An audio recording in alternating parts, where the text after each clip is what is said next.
Há muito tempo surgiram joias especiais, foram concedidas com poderes animais. Os escolhidos têm uma missão de salvar o mundo da destruição. E foi tudo naquele dia. Eu sempre fui comum, inteligente e tímida. Sempre tive meus amigos, eu nunca me senti só. Nunca pensei que ia dizer que sou Ladybug, sempre a melhor. Contra o inimigo eu vou lutar. Sou Ladybug, sempre com sorte. A força do amor vai nos salvar. Cat no ar, eu vou lutar e a destruição eu vou causar.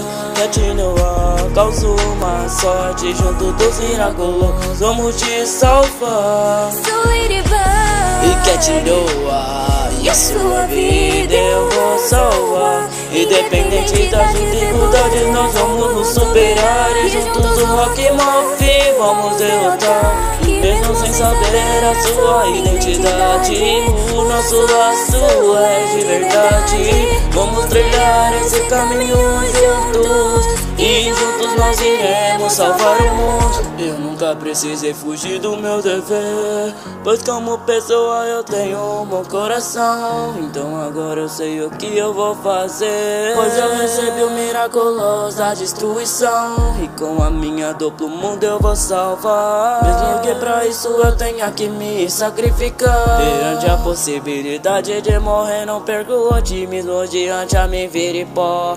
Cataclismo, minha paixão por Ladybug nunca vai acabar.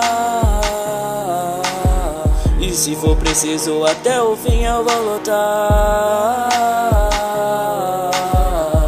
E mesmo que eu já tenha muito hesitado, hoje em dia eu sei bem qual é a minha missão. Com os portadores de miraculos vou derrotar o Rock Morph, essa é minha ambição. Inteligência e estratégia em batalha, vou usar pra capturar todos os Akumas. Mesmo que subestime, o talismã não falha.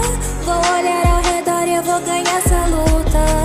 Essas joias eu vou proteger. Rock Morph, nós vamos achar você. Com a equipe que formei com os miraculos, nenhuma